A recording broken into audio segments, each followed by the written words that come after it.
رشاد علیمی نے یہ بھی کہا ہے کہ نہ صرف اس کے ساتھ دفاعی معاہدہ ہم منسوخ کر رہے ہیں یو اے ای کے ساتھ، بلکہ یمن سے یو اے ای کی فورسز کو فوراً نکل جانے کا حکم بھی دیا۔ سعودی عرب نے بھی اس بیان پر اس کو انڈورس کیا، سیکنڈ کیا، اور اس کو پھر دہراتے ہوئے یو اے ای سے 24 گھنٹے کے اندر اپنی افواج کو یمن سے نکالنے کا کہا، اور اس مطالبے کو دیکھتے ہوئے یو اے ای نے اپنی اسٹریٹجی کو ڈیوائس کرنا شروع کر دیا۔ یو اے ای نے ان الزامات کی تردید کی اور کہا کہ وہ سعودی عرب کے اس اعلان سے مایوس ہیں اور اس کارروائی سے بھی بہت حیران ہیں۔ یو اے ای کے ڈیفنس منسٹر نے اعلان کر دیا کہ وہ یمن سے اپنے کاؤنٹر ٹیررزم یونٹ کو واپس بلائیں گے۔ سوڈان، جہاں 2023 سے سول وار چل رہی ہے، وہاں بھی سعودی عرب اور یو اے ای کے درمیان ہم نے پراکسی وار دیکھی ہے، اور پراکسی وار ابھی تک جاری ہے۔ اور فروری میں اسی رواں سال فروری میں امریکہ اور اسرائیل نے ایران پر اسٹرائکس کیے۔ ایران نے جوابی اسٹرائکس بھی ریٹیلیشن میں کیے، اسرائیل پر کیے۔ اسرائیل سمیت عرب کی دیگر ممالک پر بھی ایران نے اسٹرائکس کیے، مگر ایران نے اسرائیل سے بھی زیادہ حملے یو اے ای پر کیے ہیں، یعنی تقریباً 2800 حملے کیے ہیں you a E per. You اے ای کے دفاعی وزارت کے مطابق ایران نے you a E per 550 ballistic missiles fire کیے اور 2200 ڈرونز، اور ساتھ ہی ایران نے اسٹریٹ آف ہرمز کی جو بندش ہے، بلاکیڈ ہے، جہاں سے دنیا کا 20 ملین بیرل تیل گزرتا ہے، اس کا بھی اپنا کنسرن شو کیا۔ سعودی عرب کا 10 ملین بیرلز اور یو اے ای کے تقریباً 3 ملین بیرلز کا ڈیلی یہاں سے گزر ہوتا تھا۔ پھر سعودی عرب نے اسٹریٹ آف ہرمز کے بند ہونے سے متبادل راستہ اختیار کیا اپنی جو آئل سپلائی کے لیے، تقریباً 6 سے 7 ملین پر ڈے بیرلز جو وہ وہاں سے سپلائی کو کنٹینیو کیا۔ متحدہ عرب امارات نے بھی وہی راستہ کہیں اور سے اپنی کوششوں سے ڈھونڈ لیا، اور وہ بھی تقریباً 3 million barrel per day supply کرتا رہا ہے۔ مگر ایران نے جہاں سے یو اے ای اپنے متبادل راستے کے ذریعے اپنی تیل کی ترسیل کو، سپلائی کو جاری رکھے ہوئے ہے، وہیں پر فجیرہ پورٹ پر ایران نے اسٹرائک کر دیے۔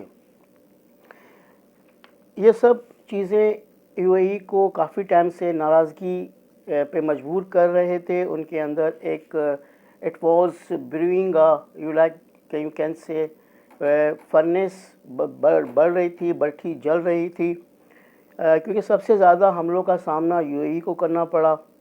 اس حوالے سے عرب اتحادیوں کی کوشش مشترکہ دفاعی حکمت عملی سامنے نہیں آ رہی، اس کا بھی گلہ کیا گیا ہے یو اے ای کی طرف سے۔ متحدہ عرب امارات اس پر خاموش نہیں بیٹھ سکتی تھی۔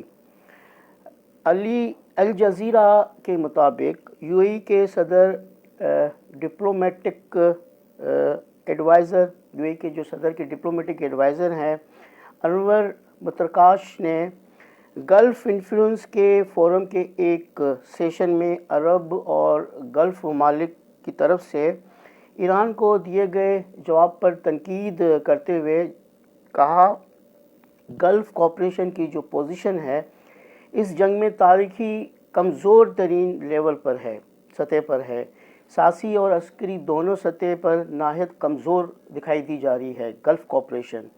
پاکستان کی میڈیشن میں امریکہ اور ایران کے مذاکرات شروع ہوئے تو بھی یہ خبریں سامنے آ رہی تھی کہ یو اے ای ان مذاکرات سے خوش نہیں ہیں، کیونکہ وہ نہیں چاہتا کہ مذاکرات کنکلوسیو ہو اور اس کے نتیجے میں ڈیل ہو جائے، پیس ڈیل ہو جائے، اور آئندہ بھی ایران کی جو رجیم ہے اس کا خطرہ جو ہے وہ برقرار رہے۔ وہ کبھی بھی اسٹریٹ آف ہرمز کو بند کر سکتا ہے دوبارہ، یہ ان کے کنسرنس ہیں یو اے ای کے۔ اور امریکہ اسرائیل کے اسٹرائکس کی صورتحال میں عرب ممالک پر حملے شروع کر دے گا ایران دوبارہ، کیونکہ سب سے زیادہ حملے متحدہ عرب امارات پہ ہم نے دیکھے اس مرتبہ۔ اس دوران یو اے ای نے پاکستان کو دیے گئے اپنے 3.5 بلین ڈالرز جو ڈپازٹ تھے اس کا واپسی کا مطالبہ کیا۔ سعودی عرب نے جواب میں پاکستان کو 3.5 بلین ڈالر ڈپازٹ دوبارہ دیے۔ کل سعودی عرب کے شہر جدہ میں گلف کنٹریز کا اجلاس ہوتا ہے۔ اب یہاں پہ میں آپ بتاتا چلوں کہ سارے ممالک نے گلف کنٹریز کے انہوں نے اپنے یا تو کراؤن پرنس بھیجے یا بادشاہ نے خود شمولیت کی، جبکہ یو اے ای کی طرف سے ان کے فارن منسٹر نے اس کو اٹینڈ کیا۔ اور اس اجلاس کے دوران ہی یو اے ای اعلان کر دیتا ہے کہ وہ تیل پیدا کرنے والے ممالک کا جو کارٹل ہے سی پیک اس سے نکل رہا ہے۔